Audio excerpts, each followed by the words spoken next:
Hello and welcome to a special edition of Represent NYC on Manhattan Neighborhood Network. I'm Ben Max, editor of Gotham Gazette.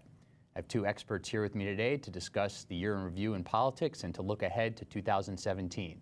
They are Dr. Lincoln Mitchell of Columbia University, author of two new books, including The Democracy Promotion Paradox, and Jarrett Murphy, the editor of City Limits. Thanks for both for being here. Thanks for having us. Pleasure. So let's talk about where we're at this moment as 2016 wraps up nationally. How do you assess sort of where President-elect Donald Trump is and what to watch for here as the year wraps up and we move ahead? Lincoln? We're in a real moment of crisis for American democracy. There's no real getting away from that, and we can play games and treat this like it's a normal thing, but it isn't. And I would say there are a couple things we can look at going forward into 2017 when Donald Trump moves from president-elect to president. One, is he going to continue to abuse the press, to try to limit the press, right? So in other words, to crack down on free media? Is he going to continue to try to undermine the judiciary, as we saw him do during the campaign, where his personal attack on a judge was covered in the framework of being a racist attack, which it was, but it also was an attempt to intimidate the judiciary, right? Will the judges that he appoints continue to be complicit in disenfranchisement through voter suppression? I think there is a very good chance. I work in elections all over the world, and there's a very good chance that our 2020 election, at least in several key states, will not meet the standards of free and fair elections. So I would look for all of those things. I would also look for one other very important institutional check is Congress, and we will see whether Congress is going to take that responsibility seriously very quickly. And we'll see that in two areas. One, whether they will investigate the extraordinary conflicts of interest around President Trump, and two, whether they will really try to get to the bottom of this Russia hacking thing. Yes, this Russia hacking thing got their party's man in office, and we understand that's important to the Republicans. But the way the checks and balances are supposed to work is that when this kind of thing happens, at the very least, the Congress steps in and does a real investigation. If they do not do that very, very soon, then I think we have to recognize that the legislature is no longer a functioning check on the executive, and the future of American democracy is in peril. Yeah, I think with Republicans controlling both houses and a Republican coming into the White House with often some very divergent views, that's an essential thing to watch for is, are there checks and balances at all? Yeah, I think just to concur, I mean, it feels as though the day after Election Day has lasted for 3 or 4 weeks now, because there's been no moment to sort of settle back and say, okay, this is going to be a new kind of normal. There's nothing normal what's occurred. The selection or the designation of people for his appointments has disturbed a lot of people and been very disturbing.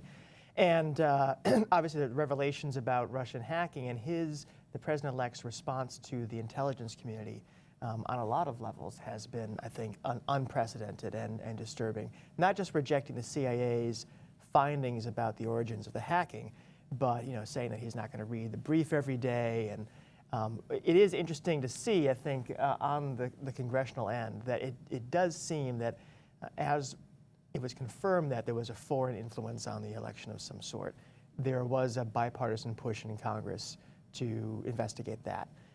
That basically ignored the president-elect's dismissal. Again, the proof will be in the pudding as to how far that goes. But I do feel like that is probably the biggest question now.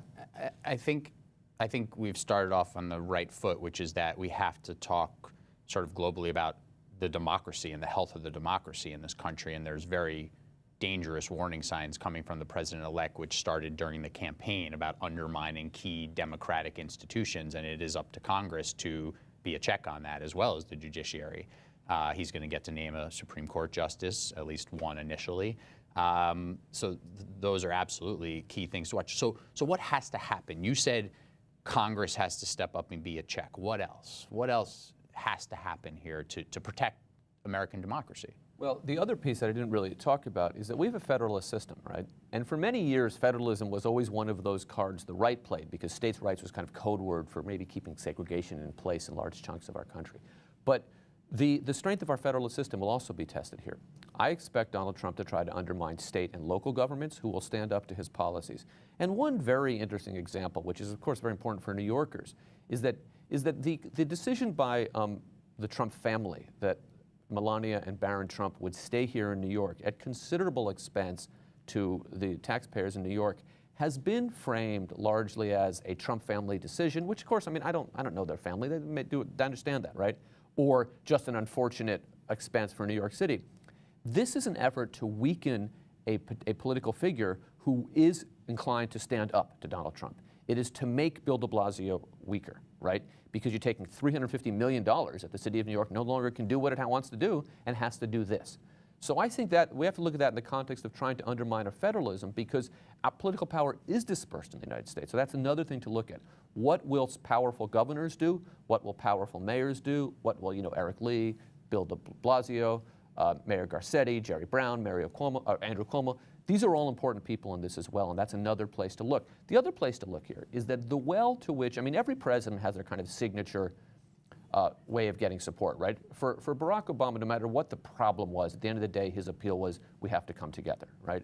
For George W. Bush, no matter what the problem was after September 11th, if the problem was an environmental problem, the answer was national security, right? And for Bill Clinton, no matter what the problem was, it was, I feel your pain. For Donald Trump, it's racial division. And a country where the president keeps pushing that racial division, and by racial division broadly to include homophobia, to include religious intolerance at Muslims, but also this kind of bizarre narrative that's a little bit cribbed from the Protocols of the Elders of Zion about Jews and their role in the country. By keeping going back to that, you really tear apart the democratic fabric of the country. That's something else we shouldn't ignore here. And I think the role of the media is going to be extremely important. You're coming off an election where traditional media was threatened and challenged in ways that we really didn't anticipate by a particular kind of candidate, a particular kind of cycle, where the even existence of objective fact was really questioned at a very high level. Stories that would have devastated other candidates seemed to more or less kind of bounce off the president-elect's armor. And now you have an administration coming in that is presenting target after target for investigation, for exposure of conflicts, his appointees, his personal business interests, obviously the disgusting and disturbing eruption of anti-Islam and racial animus in the wake of the election. The media has an abundance, an embarrassment of riches in terms of stories to do, and an apparent inability to make those stories land with impact in the broad swath of American public opinion.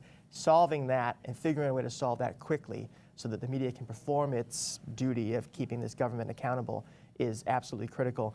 And I don't believe that anybody has really figured that out yet. What happens here with how information gets out? Clearly, Donald Trump is interested in undermining key media institutions.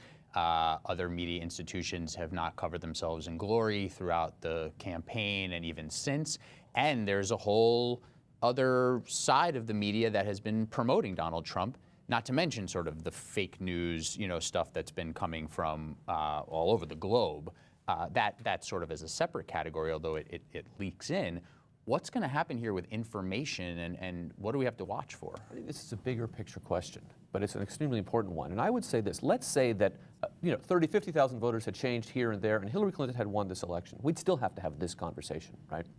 We now have a media system where we've moved from the age of broadcasting, which was nightly news, 3 networks, to narrowcasting, to egocasting. You get me, all 300 million of us who are adults, or old enough to read the internet, get the exact news and information we want. We get the exact spin on it, and that makes for a very hard foundation on which to build a democracy. It's going to be extremely difficult, and the fake news is part of it, and the fake news isn't going away, because the extreme fake news, the story that Bernie Sanders did this or Hillary Clinton did that, or the Pizzagate, that's nonsense. But the focus, the reason Benghazi was such an issue is because there were media outlets who for 2 or 3 years, however long it was, spoke about this as if this were the single biggest foreign policy debacle in American history, right? And the reason on others feel that gun regulation is so important is because there are media outlets that speak about nothing but that, or every time there's a gun, a shooting, and I'm not saying, regardless of your position on gun regulation, and we all gravitate to what we want to hear. So our ability to speak to each other is very much imperiled here, is falling apart, and regardless of who's in the White House, how you make a democracy function, how you build institutions. If you go and look at Watergate, right, which is a Sunday school picnic compared to what Putin just did, but if you go and look at Watergate, had that happened in this media climate, you never would have had an investigation. It never would have brought down a president.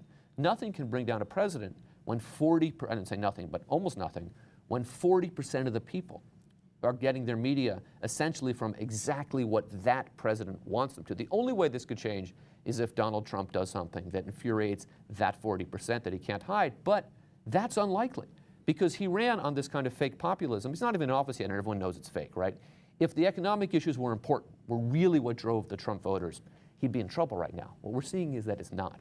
So what is driving those voters? What are the lines he can't cross before he loses his voters? I have some ideas about that, but it's... Yeah, I mean, I think in that regard, and we're a long way away from obviously his reelection bid, but you know, I think in that regard, there's some voters who might have been, you know, on the fence, who are swing voters, and voters who didn't come out for the Democrat this time, who came out for Barack Obama. You know, those are probably the group of people who would swing it in 2020 yet again.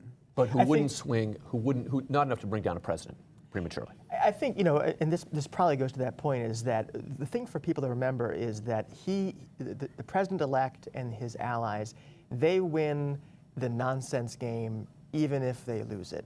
You know, if the discussion around government focuses around idiotic tweets and offhand comments and unhelmeted remarks, he wins that because there's a segment of people who are just so upset about politics that his sort of, you know, bull in the china shop act will always impress them because they just like the fact that he's not playing by the rules. Well, one thing is that right now he's still the outsider, right? He's been elected, but he's still the outsider. He doesn't have control of the levers of government. So he's still, I think in some ways, people are still hopeful and excited about this outsider coming in and saying the system is rigged.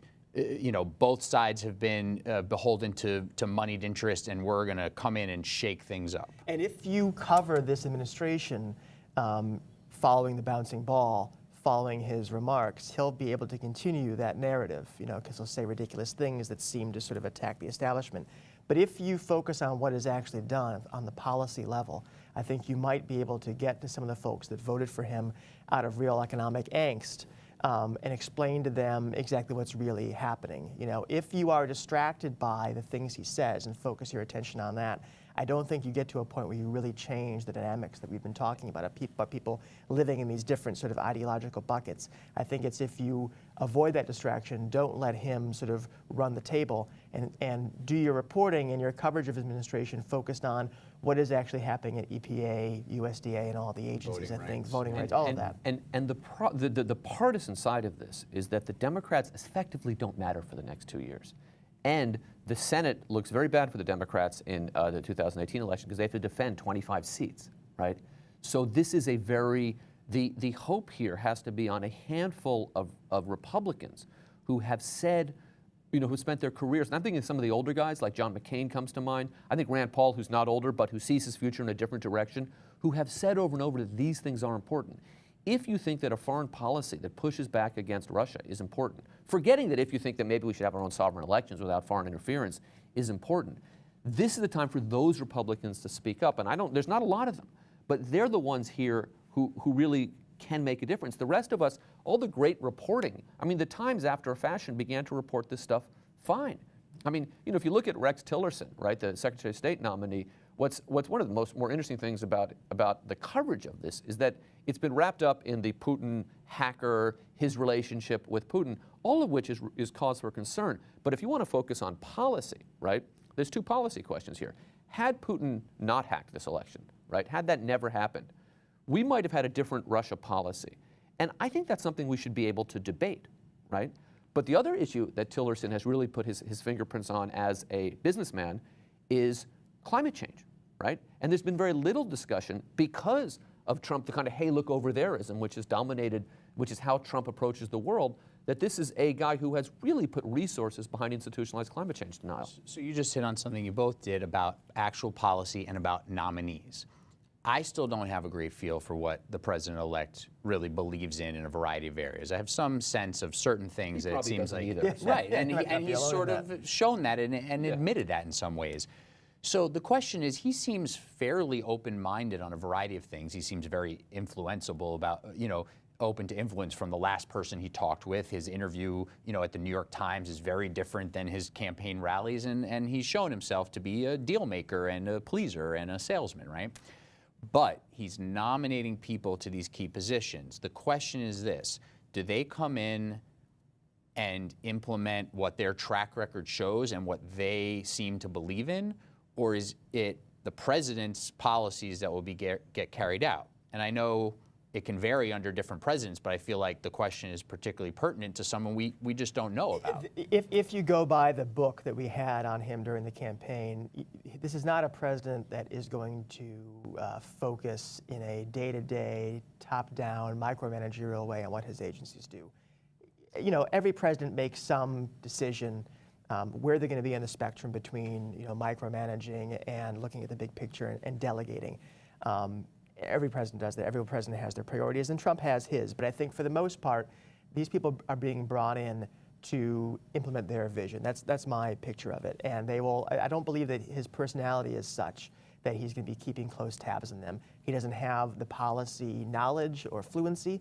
He doesn't have the attention span, I think, to be focusing on what this massive sprawl of federal agencies is doing. I think these people represent the direction of the administration. I think if you're running one of these agencies, if you're Wilbur Ross at Commerce, right, you're pushing through a standard, right of center ideological view of how the Commerce Department should run, how business should be promoted, all of that. How far right of center is a follow-up? Pretty far right of center. But what I'm getting at is this. And then what happens is you get a call from Trump one day that says, hey, we need to do this. So it's that kind of erratic boss who jumps in, says you have to do something, and you do it because he's the president, he's your boss, and then you go back to pursuing, your agenda. Now, the other thing I would say here is that we are assuming in this discussion that this will function like a normal presidency, in that these people will be running agencies, they'll be managing, they'll be making decisions. But one thing to watch early on is, will these people stay in office, right? Will he decide to fire them? They're all so scandal-ridden, many of them, that there are a couple bad stories away from just being too damaging to Trump. At that point, does he rally around them because he has some sense of loyalty, or does he cut them off because it's damaging to him? So to assume that kind of stability, and let's just say Wilbur Ross, not to pick on him, but let's say he got sick of working with Trump and quit, or let's say he had a health issue, he's not a young man.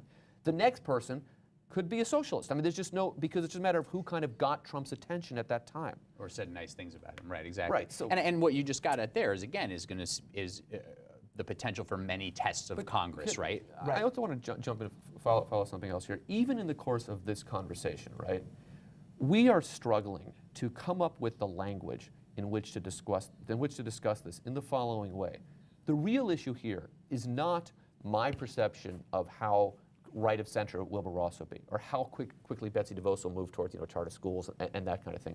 The real issue here, in my view, is will we do anything to restore our sovereignty after a hacked election, and will our American democracy survive? And it's very, very hard for those of us, because we don't have the language in which to talk about this. I'll give you an example. All right, I work on political development. I've written a book about it. And one of the things I talk about in the book is that this question, you hear a lot of Republicans, should we serve in this administration? The answer is no, right? Should the Democrats vote to go along with this? No. Because when you help a non-democratic leader, lowercase d. Lowercase d. When to use a authoritarian leader, when you help them in any way, you strengthen their grip on power.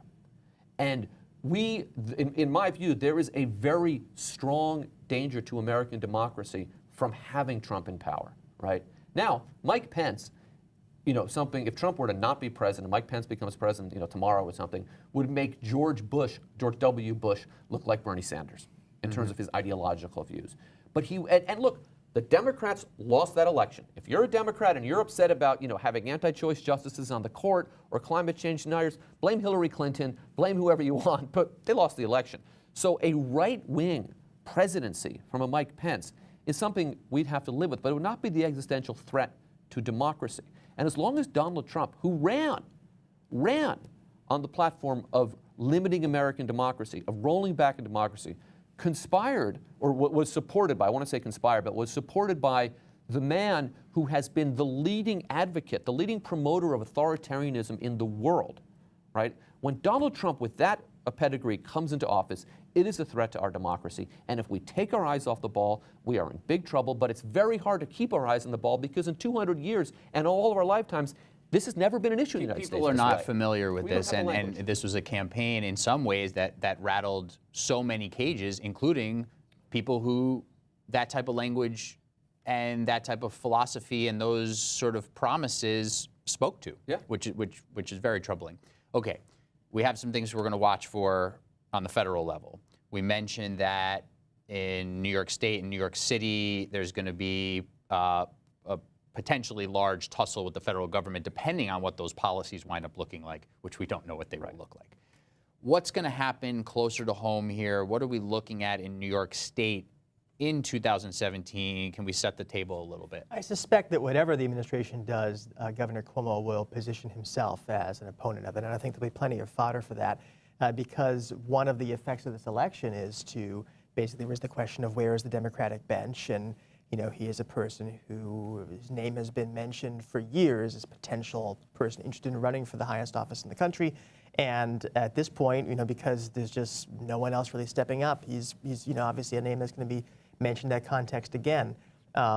What's interesting is that, both for him and for de Blasio, who's positioned himself as kind of an anti-Trump too, the rhetoric will go there. But the day-to-day is still going to consist of other stuff. For example, in recent weeks we've heard about the 2nd Avenue subway, the race to get that done in time, Cuomo going down personally and yelling at people because they weren't fixing the elevator, because now everything that he does is going to be a commentary on his national standing or a potential part of his resume. So getting the subway done on time is important for that. Same with de Blasio. One minute he's making a speech about how he wants to challenge Trump and how he's going to defend immigrants. The next day he's dealing with the horror thing in the Bronx with the radiator explosion that killed the 2 kids. I think you're going to see both leaders trying to talk to very high ideals while managing very complex bureaucracies at home. And in both their cases, de Blasio running for re-election in 2017, Cuomo preparing for a state race the following year. I think one thing that is essential to watch for here is if the federal government dangles, and again, both Cuomo and de Blasio have talked about this as like an encouraging element of the Trump platform, an infrastructure plan, let's say, going back to the 2nd Avenue subway. What is the response from the state and the city level if there is a very interesting and enticing infrastructure plan to buy into, to accept federal funding under certain terms? What happens there? Well, first of all, the Trump infrastructure plan is not going to be attractive to New York, right? It's going to be essentially incentivizing people who are already kind of investing. It's going to include likely planks that will be very bad to organized labor. So this may not be something that Cuomo and de Blasio want to touch. But again, this is a tough call. But the right call is no, because you are just making the authoritarian leader stronger. And that's a tough one. And it may hurt de Blasio in the polls, who is coming up with the election sooner, but you have to do that. Related to Governor Cuomo, this is someone who has tried to have it 2 ways. He's tried to boast and has done bipartisan work because he's had a Republican state Senate, which in many ways he's helped to maintain so that he can sort of move down the middle, go left when he wants, stay fiscally responsible when he wants. And he's boasted of his ability to do that. He's also then had some huge wins on the left that he's able to promote himself as a progressive champion. So it'd be very interesting, again, for him as he decides how much to work with the federal government. One way to think about this is that there's nothing wrong with bipartisanship, right? If this were a President Rubio, Kasich, Cruz, name you're one of those other 16 guys and women who didn't make it, right? Then of course you work with them, right? It's not you don't take the position, I will not take Republican money. I will not work with Republicans. You can take the position that as long as we have a president who's in there because a foreign country hacked on his behalf, as long as we have a president who continues to undermine our democracy every day, I want nothing to do with it. I think we know where you stand on this, and no, it's good to hear. You made a good point about the kind of partisan positioning, the ideological positioning of both de Blasio and Cuomo, right? If Hillary Clinton had been elected, you would have 2 politicians nominally to the left of her, sort of trying to find space. And in the case of de Blasio, he's received a lot of pushback here from people, certainly on the right, but from the left as well, on policing, on his housing plan, on some other stuff. Now the dynamic change is quite a bit. When you are faced with an existential threat, a right-wing authoritarian government, the room between that government and where de Blasio is and where Cuomo is there's a lot more space for them to work in. And it'd be very interesting to see how the kind of extreme elements of the left or more progressive forces in the city and the state, how they act on or work with de Blasio and Cuomo, whether they are trying to draw them left against the tendency to try to move to what is now a much larger center, or if they're going to kind of team up and try to shore up defenses and strengthen someone they see as a defender against these outside forces. We're into our final minute or so here, and we are seeing Mayor de Blasio facing a re-election bid in 2017. So let's just sort of tease that a little bit. Obviously, both our publications will be covering that extensively in 2017. I'm sure you'll be following it. How do we sort of handicap Mayor de Blasio's standing as his re-election bid comes forward? How would you handicap it? I think the mayor will benefit from New York having partisan primaries, unlike a lot of big cities like Los Angeles or San Francisco, which do not. Which means to beat him, you've got to beat him in a Democratic primary. And that's how he got to be mayor, right? So, which means that you either have to peel away a substantial chunk of the African-American vote, which I suppose some candidates could, but it's not going to be easy. But it also means that for de Blasio, in a Democratic primary, the well of support to which he can go is to be the loudest and biggest, excuse the pun, because he's not a small man, anti-Trump figure in New York. And as long every minute between now and the primary that he spends talking about Trump, and we spend talking about we collectively, the media, de Blasio and Trump, is a good one for Bill de Blasio. He's vulnerable, but you would need someone to come forward and capitalize on that. That hasn't happened yet. I think the big question for him in terms of his vulnerability is whether any of these investigations produce some sort of indictment. Barring that, I think he has a very good chance of being reelected. Is he more vulnerable in the Democratic primary or in the general? I think probably in the Democratic primary, if you could find someone to take away his black base. That's really the game. And those candidates don't seem to be jumping in at this point. I think at this point, and this is something I want to look at and I'm going to be looking at, I think there's a real vulnerability in the general election here in New York City. And I think in some ways the Trump election showed that a little bit.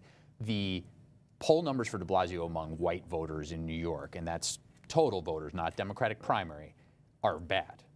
And there are enough white voters in New York City to defeat him. It's not the same electorate that elected Michael Bloomberg in 2001. It's not the same electorate that voted in Rudy Giuliani, for sure. But there are the votes there if there is someone who in a general election can win all of the city's Republicans, which are not that many, and some in the middle. And a diverse group of white voters, right? I mean, it's Last thought here. It's a diverse group, and you've got to get somebody who can get the kind of Republicans, the more conservative ones, as well as many of the liberal whites who don't think Bill's doing a great job. But you've got to get both those to win. Dr. Lynn Mitchell, thank you. Thank you. Jarrett Murphy of City Limits, thank you. Thank you. This has been a special edition of Represent NYC on Manhattan Neighborhood Network. I'm Ben Max of Gotham Gazette. Thanks for tuning in.